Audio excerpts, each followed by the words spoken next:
Oke, halo selamat sore teman-teman semuanya, teman-teman Ngupdaters. Ketemu lagi dengan Safira dari Learning Center di Ngupdaters volume 36.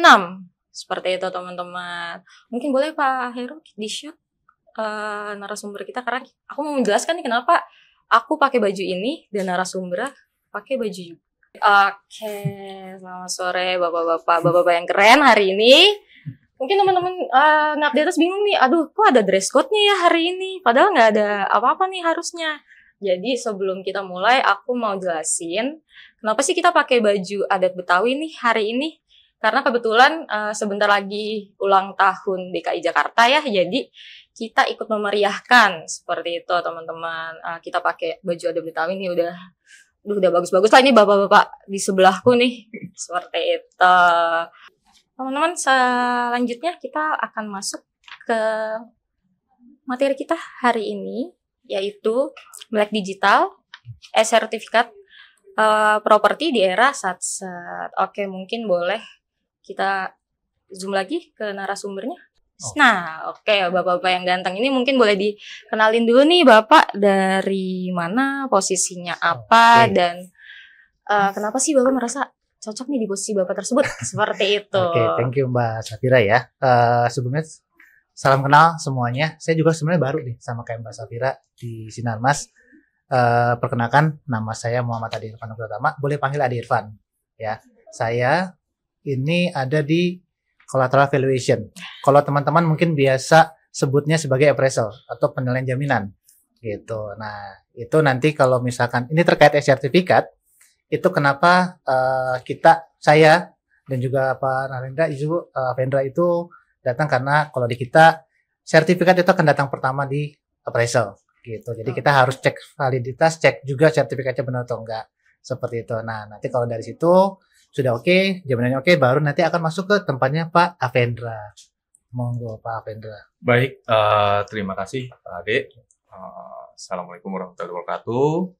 Izin memperkenalkan diri, saya Avendra Eka Saputra dari Divisi Legal, Credit and Corporate. Jadi saya sebelumnya mengucapkan terima kasih atas undangannya dari teman-teman HCM juga atas undangan untuk melakukan sharing nih terkait dengan sertifikat elektronik, di mana kaitannya dengan Divisi Legal. Ini untuk sertifikat elektronik ini barang yang lumayan baru gitu ya teman-teman ya. Jadi kalau sertifikat analog itu kita sudah biasa untuk menangani gitu ya, untuk memegang, untuk melakukan review. Nah, sementara untuk sertifikat elektronik ini saya merasa adanya lompatan besar gitu ya. Jadi di mana sebagian masyarakat itu masih menggunakan beberapa, ada yang masih belum bersertifikat tanahnya, misalkan GIRIK atau letter C gitu ya. Sementara BPN ini udah memberikan lompatan besar yang cukup signifikan, cukup bagus gitu ya dengan meluncurkan sertifikat elektronik. Nah, di Divisi Legal, Credit and Corporate sendiri untuk sertifikat elektronik itu kita menangani mulai dari awal ya, ketika ada kredit untuk review kredit, itu kita terkait dengan review jaminan dan juga pengikatan jaminan. Sebelum dipasang hak tanggungan, maka akan dilakukan review terkait dengan sertifikat elektronik tersebut. Nah, di Divisi Corporate Legal juga berhubungan juga dengan sertifikat elektronik, di mana kami melakukan pengelolaan terhadap aset bank gitu ya, dan juga melakukan monitoring terkait jangka waktu keberlakuan SHGB. Ya, sebagaimana teman-teman ketahui, untuk Bank Sinarmas ini sertifikatnya HGB gitu ya, karena untuk SHM itu hanya diperuntukkan untuk perorangan gitu. Jadi ketika dia perseroan, dia hak yang melekat pada sertifikat tersebut adalah HGB. Seperti itu mungkin perkenalan dari saya. Oke, mungkin bisa lanjut lagi kita ke pertanyaan kedua nih Pak. Ya. Kenapa sih ini bisa kita ngangkat temanya sertifikat properti, dan kenapa ini mungkin wajib disosialisasikan? Kenapa alasannya nih Pak? Apakah ini sangat krusial kah? Atau ini diwajibkan kah oleh pemerintah atau gimana nih Pak? Kita dulu ya. Oh, oke, boleh dari Pak Ade. Thank you Mbak Safira ya. Mungkin ini pertama teman-teman perbankan Bank Sinarmas, terutama marketing ya, gitu. Itu kenapa harus tahu nih tentang e-sertifikat? Karena nanti sebagian besar sertifikat itu akan menjadi e-sertifikat kalau sudah menjadi hak ada pengikatan di kita. Gitu. Sekarang memang masih banyak yang sertifikatnya analog, tapi mungkin 2026 ya Pak ya, kita ini rencananya BPN tuh kayaknya akan semuanya dijadikan e-sertifikat gitu. Semua juga sertifikat yang tadinya analog begitu dijaminkan bank itu akan langsung jadi e-sertifikat. Nah, kenapa kita harus tahu nih tentang e-sertifikat? Terutama kalau saya bilang ini terutama teman-teman yang punya aset, punya properti atau mau beli rumah atau mau beli aset ya seperti itu ya. Karena ada beberapa hal yang cukup penting nih di sini Bu, Mas Safira, terkait bagaimana kita bisa ngecek sertifikat ini benar nggak sih, ya asetnya ini benar nggak sih, luasnya, namanya benar atau tidak, ini lagi dijaminkan di tempat yang lain atau enggak, atau sertifikat yang kita pegang, terutama yang e-sertifikat itu adalah benar nggak sih ini adalah sertifikat yang paling update atau paling terakhir, gitu.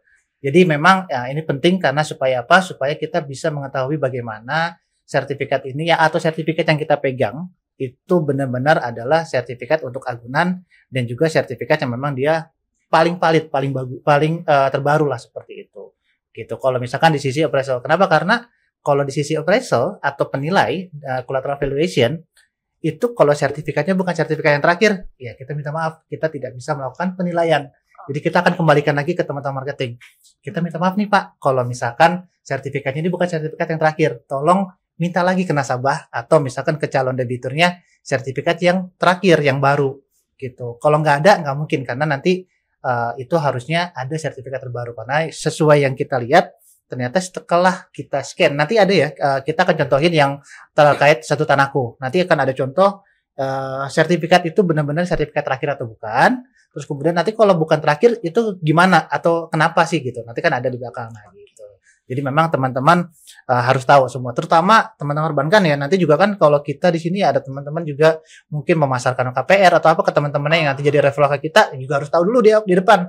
Jangan sampai nanti udah keluar-keluar ke teman-teman yang lain atau ke keluarganya buat jaminin asetnya atau KPR di Bank Sinarmas ternyata nggak ngerti terkait sertifikat gitu Pak Safira kalau dari seperti profesor. itu Pak Ade. Iya. Jadi emang penting ya teman-teman bagi teman-teman semuanya karena ini validasi juga ya terkait Betul. validasi juga. Mungkin kalau dari Pak Afindra ada tambahan kah Pak?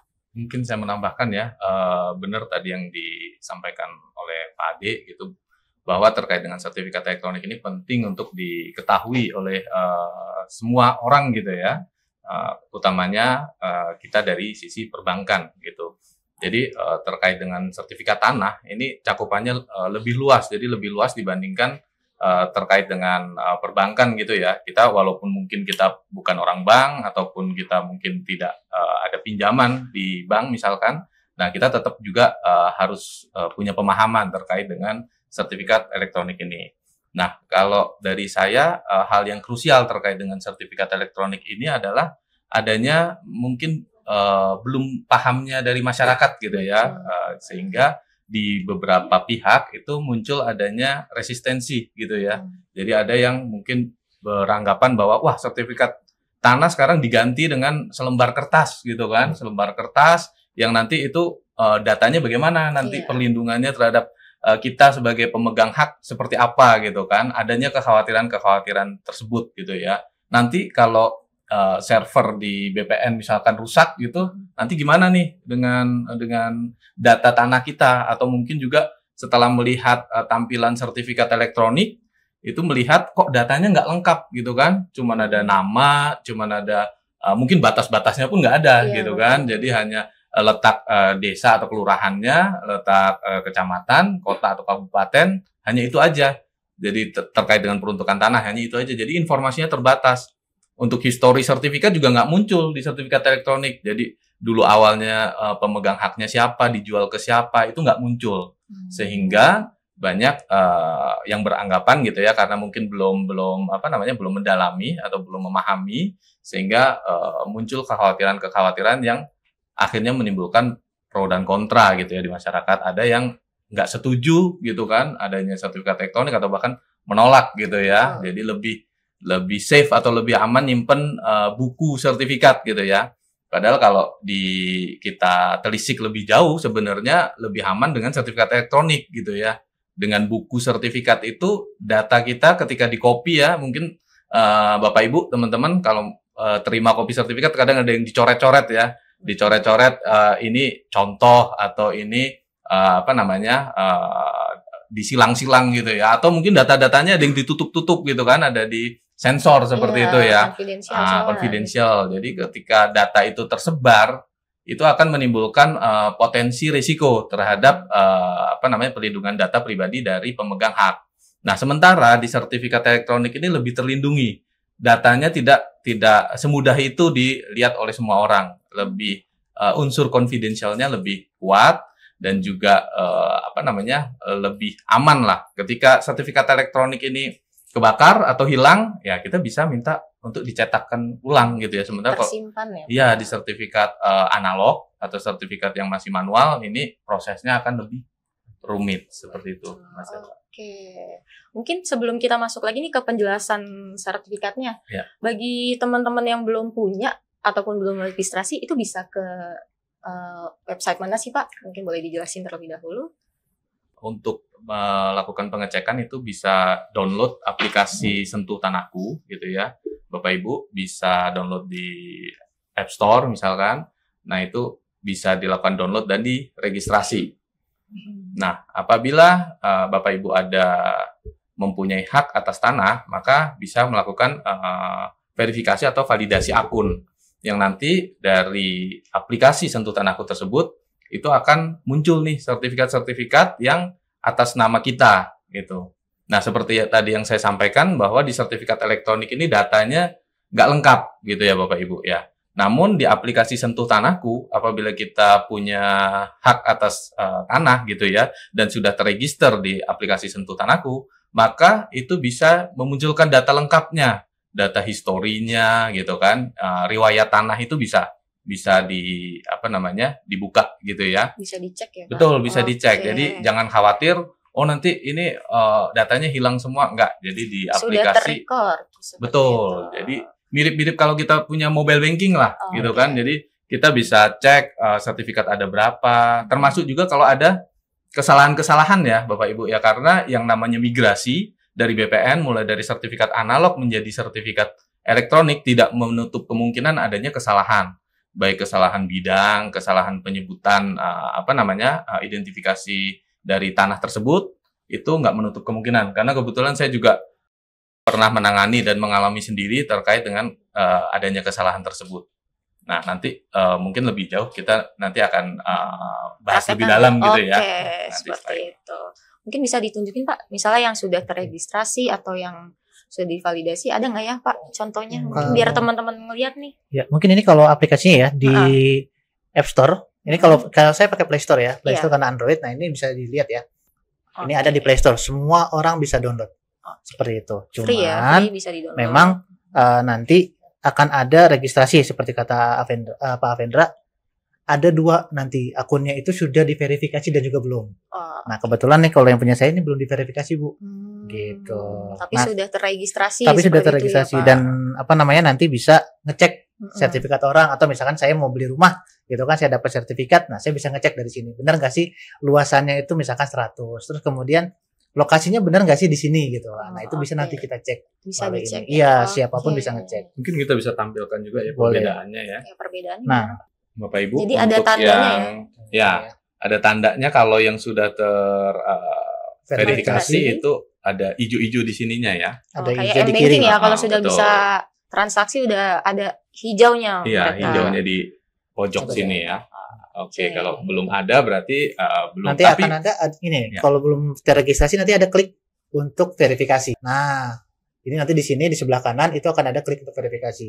Gitu. Jadi nanti teman-teman kalau punya tanah itu boleh nanti klik verifikasi, nanti mungkin akan diverifikasi lebih lanjut. Nah, setelah itu baru nanti bisa lihat detail dari sertifikat yang teman-teman punya. Mungkin ada 5, ada 10. Itu semuanya nanti akan terikut di sertifikatku ini. Gitu. Oke.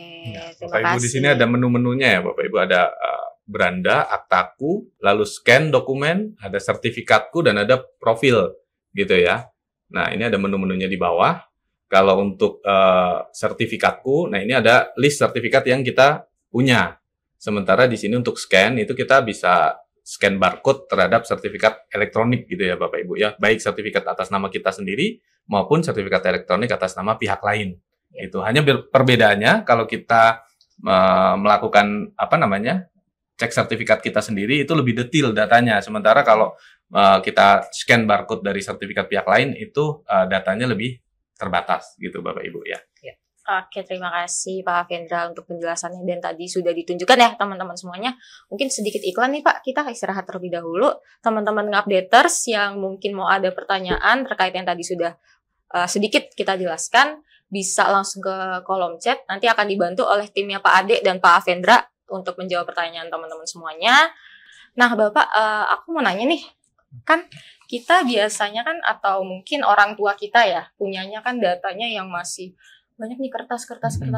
Nah itu misalnya ada yang hilang, itu gimana Pak? Ataupun apa sih perbedaannya dari yang kertas ke sertifikat seperti itu? Ya, silakan. Terkait dengan data sertifikat gitu ya Bu ya, yang ditanyakan apabila ada kehilangan gitu. Nah, terkait dengan sertifikatnya tergantung apakah sudah elektronik atau masih analog gini. Kalau analog ya jelas memang ada proses nih Bapak Ibu. Jadi dilakukan laporan kehilangan dari kepolisian gitu ya. Lalu juga nanti akan ada proses pengukuran ulang lagi, proses plotting lagi dari pihak BPN gitu ya, untuk nantinya akan dilakukan pencetakan sertifikat duplikat gitu ya.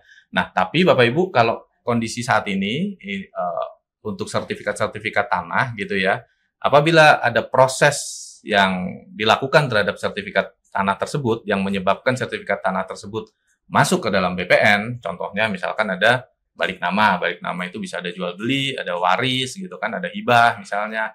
Nah, itu keluarnya langsung nanti otomatis sertifikat elektronik gitu ya.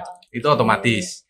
Jadi ketika ada perbuatan hukum terhadap tanah tersebut, maka outputnya nanti yang akan diterima adalah sertifikat elektronik, di mana sertifikat analognya akan ditarik oleh BPN. Termasuk juga ketika nanti ada sertifikat analog yang hilang.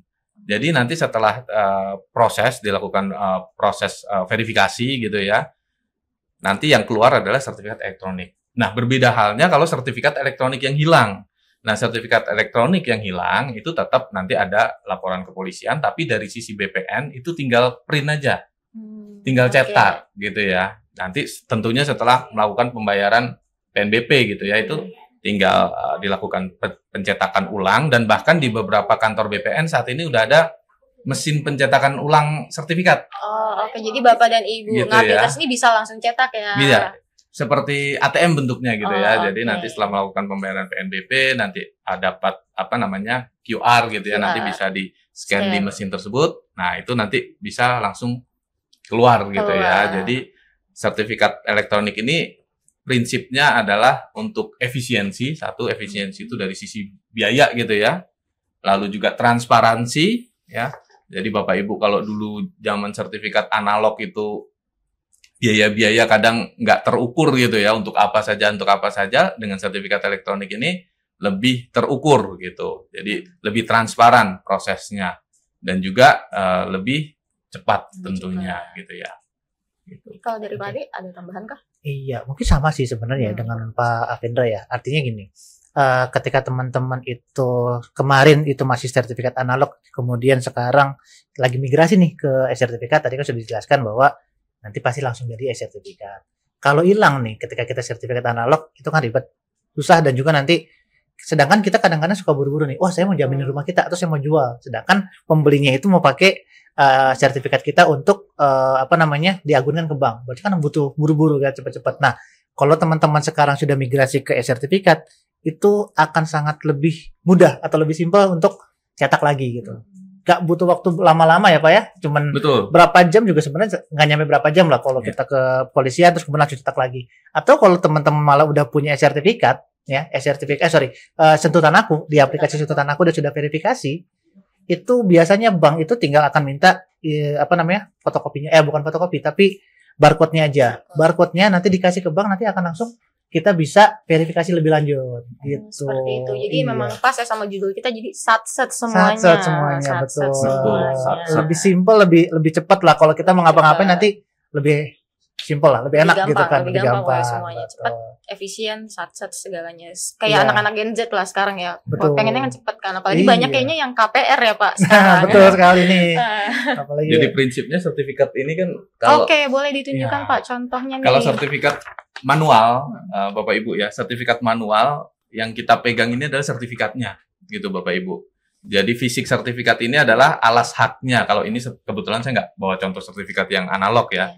Ini adalah alas haknya. Ketika dia hilang, maka kita proses pengurusannya kan lebih prosedural gitu ya, lebih panjang prosesnya.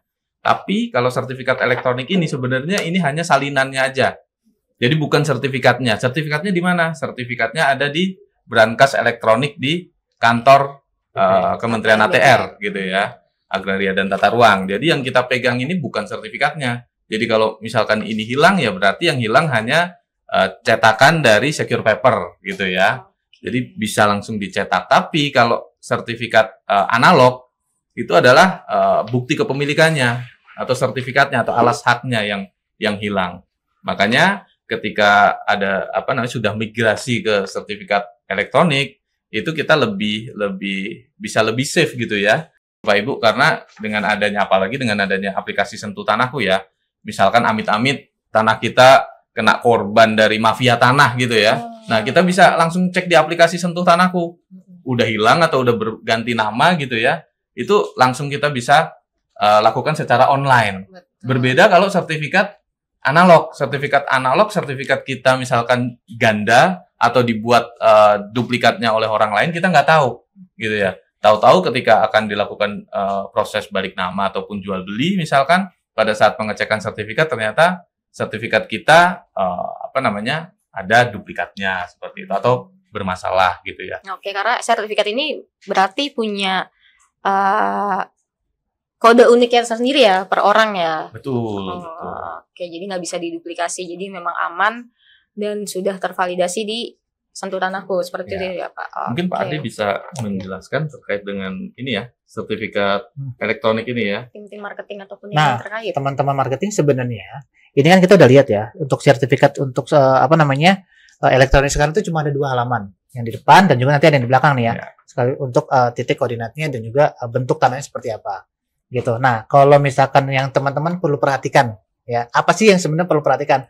Sebenarnya yang paling perlu diperhatikan itu adalah scan barcode yang di belakang, teman-teman. Scan barcode. Iya, scan barcode-nya kita coba contohin ya.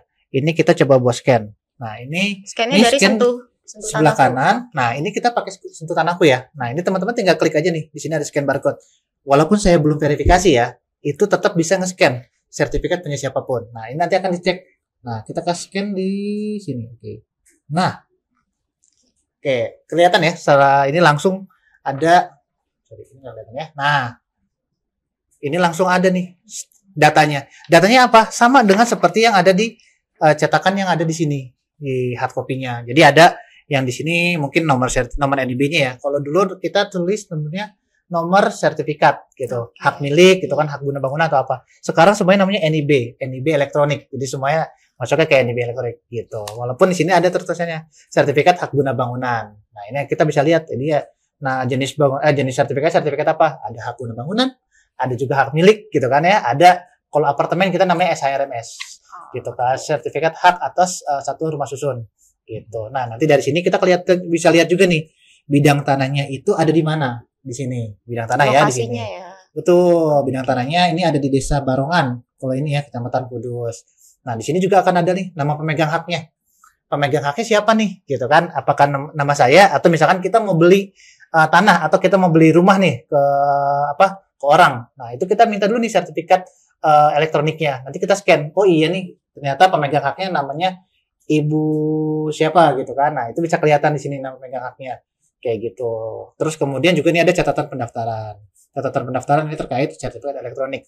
Gitu. Nah, selain itu, Bapak Ibu, di sini akan ada titik koordinat ya di belakang nih, Pak. Nah, di belakang ini kan ada bentuk tanah nih.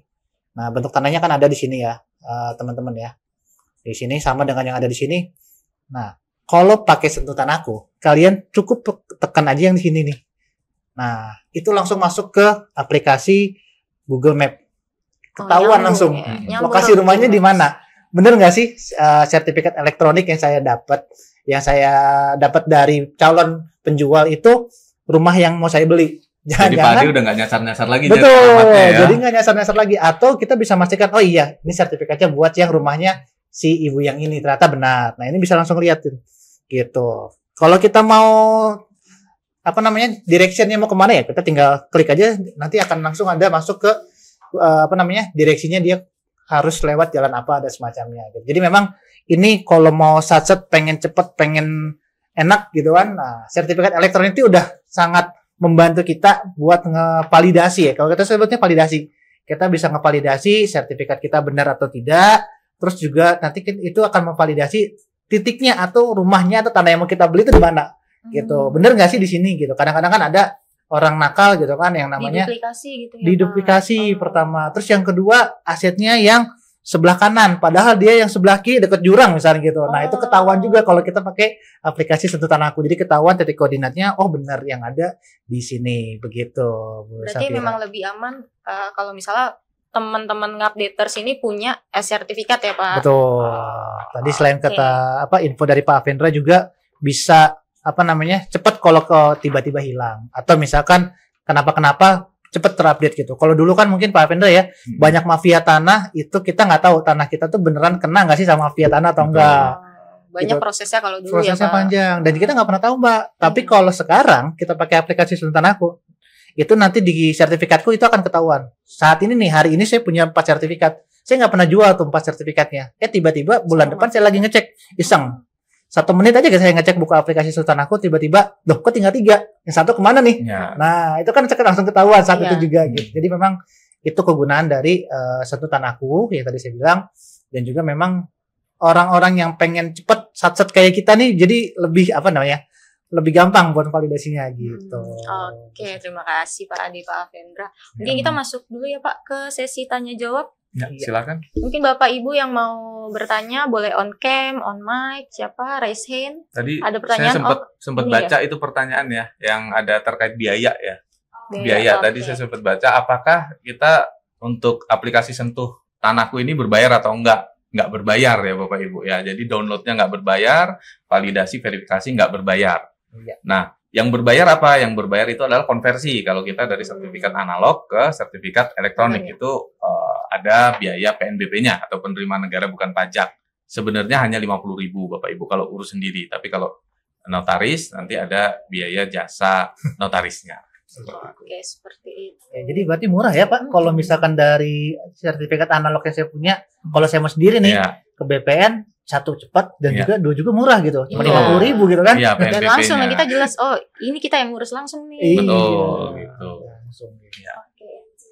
Oke, mungkin boleh aku bantu nih Pak baca dari Bu Angel. Izin bertanya, dengan adanya e-sertifikat kan menghilangkan histori dari pemilik-pemilik sebelumnya, termasuk beberapa histori sejak awal sertifikat tersebut ada. Apa masih berpotensi buat kita sebagai pihak perbankan yang memberikan pinjaman bisa melihat histori tersebut guna penilaian dari analisis pemberian kredit ke cadep atau nasabah kita? Mungkin boleh dijawab oleh Pak siapa? Boleh. Jadi terkait dengan histori sebenarnya nggak hilang ya Bapak Ibu ya. Hanya saja itu hanya bisa dibuka oleh user dari pemilik. Jadi ketika dibuka oleh user pemilik, itu historinya kelihatan. Nah, sebagai contoh, untuk contohnya historinya seperti apa gitu ya. Historinya misalkan di sertifikatku di sini. Di Sentuh Tanahku. Betul, apapun pokoknya bisa di menu teman-teman ya, di menu sertifikatku. Jadi ketika dibuka, nah di sini catatannya ada ya Bapak Ibu ya. Jadi nggak hilang ya. Historinya ada nih. Ikat HT, balik nama, dijaminkan gitu ya. Jadi kelihatan ini sertifikat ini sudah sekolah entah S1, S2 atau S3 gitu ya Bapak Ibu ya. Jadi udah sekolah berapa kali itu kelihatan semuanya dari awal sampai akhir. Jadi historinya nggak hilang. Cuman memang kalau kita sebagai bukan pemilik, kita nggak bisa buka histori ini. Tapi kalau sebagai pemilik yang atas nama di sertifikat, itu historinya akan terlihat semua. Mbak Safira mungkin saya namain sedikit. Boleh. Ya. Oke. Jadi gini, terkait tadi historicalnya memang itu harus ada pemilik. Tapi kalau misalkan kita ini analis nih ya, kita sebagai analis, apalagi kita dari appraisal, itu butuh nggak seperti itu? Sebenarnya kalau kita pengennya butuh gitu. Teman-teman yang tadi yang historicalnya disentuh tanahku, itu sebenarnya bisa kita minta juga ya cetakannya ya, kita bisa minta dicetak, jadi namanya pengecekan sertifikat. Iya. Betul. Sama ada juga namanya SKPT ya Pak ya. Iya. Nah dengan SKPT itu bisa gitu. Cuma memang kalau misalkan di kita, terutama di Bank Sinarmas nih ya, saya nggak tahu kalau di bank lain seperti apa. Di Bank Sinarmas itu sendiri, selama sertifikatnya itu kita bisa scan barcode gitu ya. Kita bisa scan barcode. Nah, nanti kan yang barcode yang tadi ya, yang di sebelah sini itu bisa di scan, itu nanti akan keluar datanya seperti yang 2 lembar ini. Dan ini buat kita itu sudah cukup. Ya, karena itu sudah mencangkup apa yang sebenarnya data yang diperlukan untuk kita melakukan penilaian agunan. Termasuk titik koordinat yang tadi saya bilang, bentuk tanahnya, luasnya sudah ada, pemegang sertifikat terakhir itu ada gitu. Nah, itu sudah cukup buat di penilaian agunan gitu. Tapi kalau misalkan nanti di belakang, sebelum pengikatan itu kayaknya wajib ya Pak ya, itu harus ada namanya pengecekan sertifikat dan SKPT. Supaya apa? Karena sertifikat ini kadang-kadang saya terima ini di hari ini. Ya, ini terima hari ini, saya scan. Itu bisa di-scan, tidak menunjukkan versi dia menunjukkan versi yang paling terakhir. Tapi ternyata sama debitur itu besoknya dijual gitu. Dijual udah versi udah berbeda gitu. Iya. Udah versi yang berbeda, jadinya kita nggak valid nih data yang kita dapatkan. Gitu. Bisa nggak terjadi seperti itu? Itu bisa. Makanya dari tim collateral valuation, kalau teman-teman marketing terutama yang memang debiturnya itu punyanya sertifikat, itu kita harus pastikan bahwa bisa di scan barcode-nya gitu. Scan barcode-nya mungkin bisa di show ya. Nah, ini scan barcode kayak gitu. Nah, kalau scan barcode yang seperti contoh ini scan barcode yang jelek. Ini fotokopian dari fotokopian. Artinya apa? Tidak bisa kita barcode, Bu. Ini sudah beberapa tahap ya, Pak. Sudah beberapa kali di fotokopi, terus kemudian juga di fotokopi lagi gitu kan, jadi agak blur. Iya. Kadang-kadang ada kita nulis konfidensial, ada yang inisial nama atau apa, kecoret dikit aja, barcode-nya udah nggak bisa di-scan. Nah itu, kalau barcode yang nggak bisa di-scan, nanti kita coba ada gambar keduanya. Nah, ini akan kelihatan ketika kita scan, dia bukan versi yang terakhir, atau juga rusak barcode-nya. Kalau barcode-nya rusak, begitu kita klik di scan di situ tanahku, akan keluar yang sebelah kanan. Maaf, kami belum bisa memproses. Karena apa? Karena dia kode QR-nya itu nggak valid atau dia rusak seperti itu. Oke, ada penjelasannya ya Pak, kenapa sih ini tidak bisa terscan atau terdetek seperti itu. Nah, kalau udah ada kayak gini, kalau yang kiri minta yang terupdate atau terbaru, kalau yang sebelah kanan minta sertifikat yang agak bagus lah, jangan yang fotokopian gitu. Jadi minta yang bagus, atau misalkan dari yang tadi aplikasi untuk tanahku, minta dikirim ke kita aja gitu, boleh. Dia bisa nggak? Bisa, tapi cuman pemilik sertifikat yang bisa ngasih ke kita. Gitu, dan kita nggak bisa dapat dari yang lain seperti itu. Oke, mungkin Bapak dan Ibu ada yang mau bertanya lagi kah? Ada yang mau on mic? Oke, dari Pak Raimondo, apa dampaknya bagi pemilik sertifikat yang sampai batas waktu yang ditentukan belum melaksanakan migrasi? Oke. Iya, jadi memang kemarin kalau kita penilai kan juga memang kita juga perlu update ya penilai ya. Kemarin kebetulan baru aja beberapa minggu yang lalu kita melakukan update dengan pihak BPN. Jadi memang 2026 sebenarnya rencananya semuanya udah harus jadi sertifikat elektronik.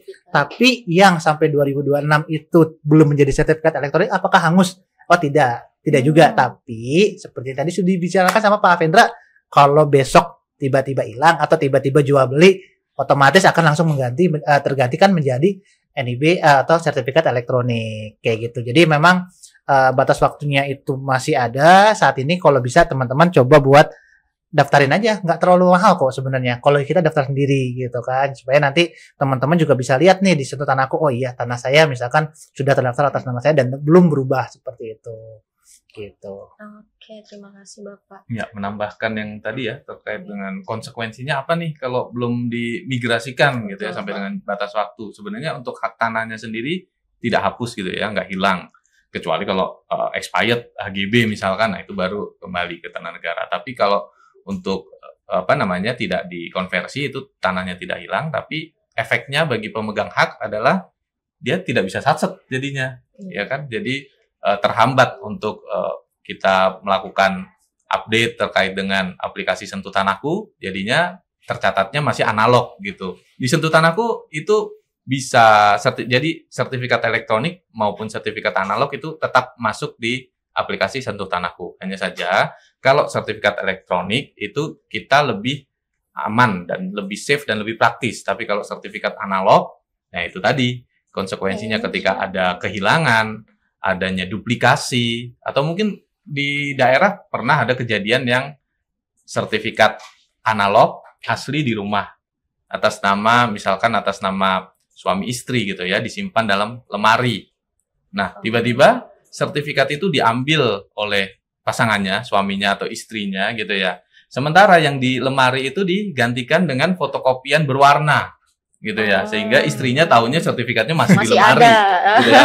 Padahal aslinya sudah ditransaksikan oleh pihak suaminya gitu ya, dengan ada keterlibatan dari pihak PPAT gitu ya. Nah, seperti itu bisa kalau di sertifikat analog gitu ya. Kita nggak sadar masih ada gitu kan. Tapi kalau di sertifikat elektronik kita lihat di menu aplikasi sertifikat elektronik itu akan udah nggak ada gitu ya. Seperti itu.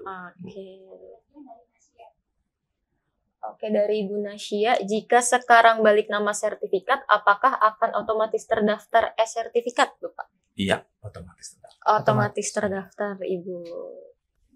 Oke, lanjut. Mungkin sebelum lanjut, aku mau kasih satu kuis lagi untuk teman-teman updaters.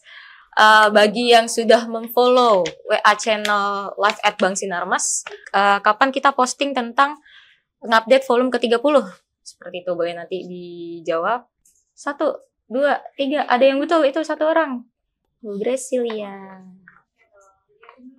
Berartiin dulu Bu Gresnya, mungkin boleh on cam Bu Gresnya. Oh, ada, ibunya ada. Oke. Ditunjukin dulu ibu sedang di mana? Oh, di kantor lah ya. WA channelnya boleh ditunjukkan ibu. Sudah follow atau belum? Boleh di. Wah, sudah follow, betul.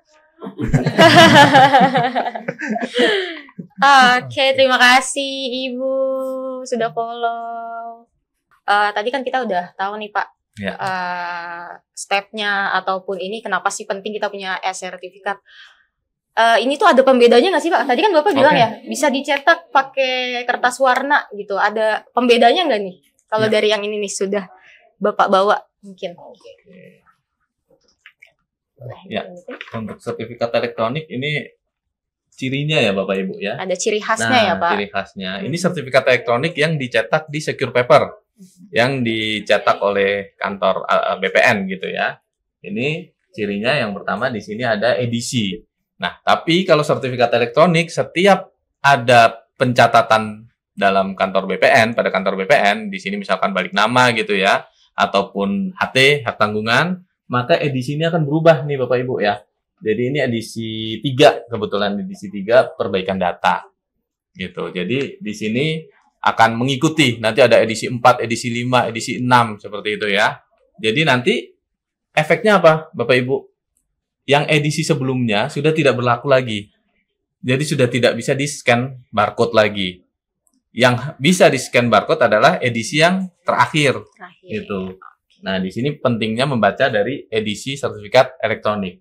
Lalu selanjutnya di sini ada KOP ya, ada lambang Garuda, lalu juga ada hak, jenis haknya, apakah hak milik, HGB, atau hak pakai, HPL, atau SHM, SRS. Nah, itu ada di sini. Nanti ya Bapak Ibu. Lalu selanjutnya di bawah ada NIB. Jadi sekarang nomor sertifikat sudah tidak ada lagi, digantikan dengan single number, NIB gitu ya. Sama seperti kita sekarang di admin kependudukan kita NIK namanya, nomor induk kependudukan. Nah, untuk bidang tanah ini namanya NIB, nomor induk bidang. Nah, di sini akan muncul NIB-nya. Jadi sudah nggak mencantumkan lagi nomor sertifikatnya nomor berapa, nggak ada. Lalu di sini juga ada yang terdaftar haknya, pemegang haknya siapa. Lalu juga di sini ada, kalau misalkan SHGB ada jangka waktunya gitu ya, expirednya kapan. Lalu juga ada di sini ada tanda tangannya dari Kepala Kantor Pertanahan. Lalu di sini ada identitas bidang. Identitas bidang ini ada terkait dengan letak tanahnya, Bapak Ibu ya. Letak tanah ini mulai dari desa atau kelurahan, kecamatan sampai dengan kota, dan juga luas tanah. Luas tanah Selanjutnya di sini pemegang haknya tercatat di sini. Nah, kalau misalkan sertifikat ini dimiliki oleh lebih dari satu orang, misalkan akibat waris gitu ya Bapak Ibu, di mana pemiliknya bisa lebih dari satu orang, 2 atau 3 orang, nanti akan tercatat di sini. Pertama si A, kedua si B, ketiga si C. Dan bagiannya juga akan muncul di sini. Ini kebetulan hanya satu pemegang hak, Bank Sinarmas di sini satu bagian. Tapi kalau ada pemegang hak lanjutannya nanti akan ditulis. Misalkan 0,5, 0,5 seperti itu. Lalu juga ada catatan pendaftaran. Di sini ada pencatatan pendaftaran. Di sini singkat saja terkait dengan pencatatan yang terakhir. 3 pencatatan yang terakhir di sini ada terkait dengan pemecahan sertifikat. Jadi yang tercatat di sini adalah pencatatan awal, asal haknya. Asal hak itu bisa konversi, bisa pemecahan sertifikat gitu ya. Bisa dari misalkan Prona gitu ya. Nah, di sini muncul, lalu juga di sini adalah jual beli atau peralihan haknya. Lalu di sini adalah sesuai dengan edisi terakhirnya perbaikan data ya. Di sini muncul yang terakhir di sini perbaikan data. Nah, kalau ini kebetulan perbaikan data karena pemegang haknya belum lengkap, nggak ada TBK-nya, PT-nya gitu ya. Nah, di sini muncul, lalu di sini ada Nah, di sini ada nomor blankonya ya, nomor blanko apa namanya sertifikat ini atau nomor secure papernya di sini ada. Lah kode unik itu akan muncul nanti di atas ini ketika ini di-scan. Ketika di-scan Bapak Ibu nanti ada kode unik yang akan muncul kombinasi huruf dan angka gitu ya.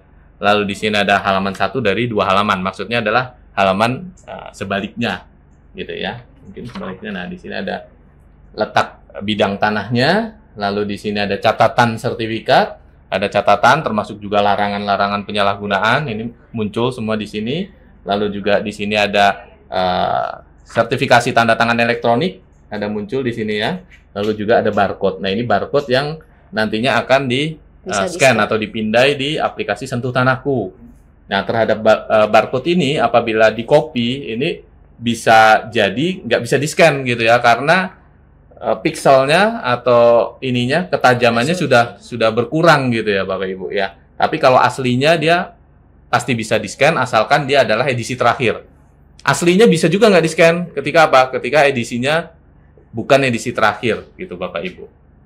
Nah, ini untuk ciri-cirinya. Nah, kalau ciri-ciri secure paper Bapak Ibu, jadi nah di sini kalau kita sorot menggunakan senter UV, di sini akan muncul ciri-ciri yaitu serat-serat kertasnya akan kelihatan ya. Mungkin di sini nggak terlalu kelihatan ya, tapi ketika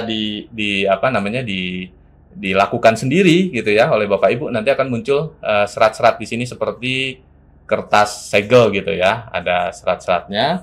Lalu juga di sini ada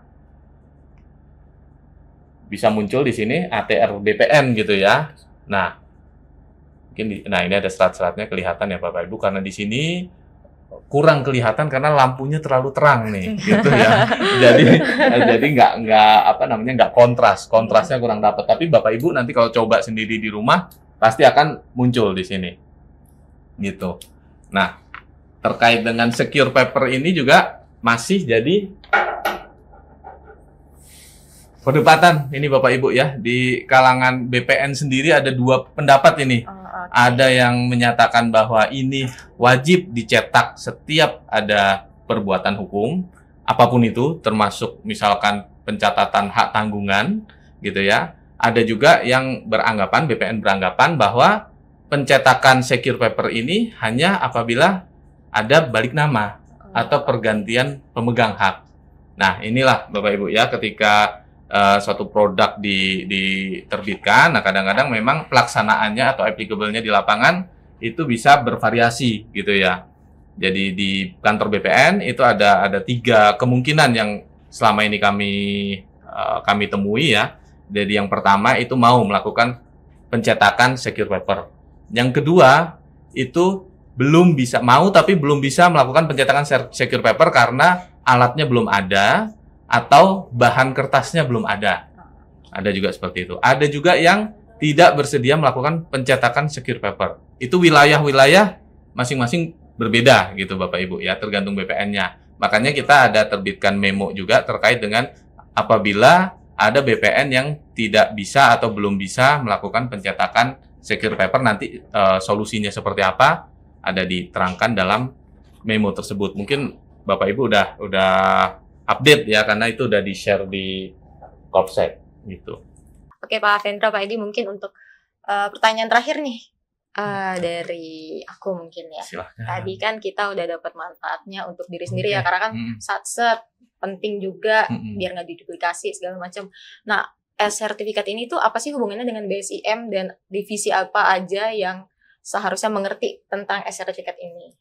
Ya, kalau hubungannya dengan BSIM ya, sebenarnya sertifikat atau sertifikat elektronik itu nggak cuma di sisi perbankan ya, tapi dari sisi masyarakat sebenarnya juga harus paham gitu ya, terutama para pemegang hak yang memang sudah memiliki hak atas tanah, sehingga terkait dengan sertifikat elektronik ini bisa diterima gitu ya, termasuk dengan manfaat-manfaatnya.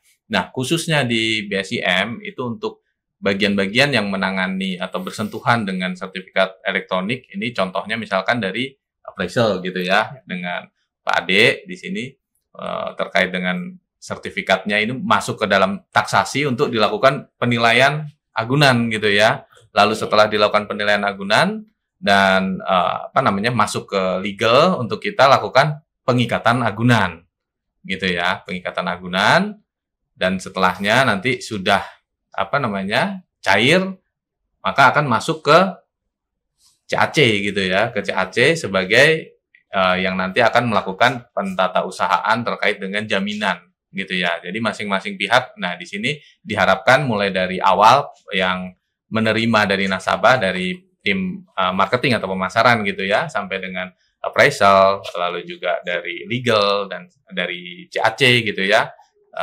diharapannya sudah memahami terkait dengan sertifikat elektronik ini agar apabila ada kendala-kendala di lapangan itu bisa cepat terselesaikan gitu ya, cepat ketemu solusinya, seperti itu.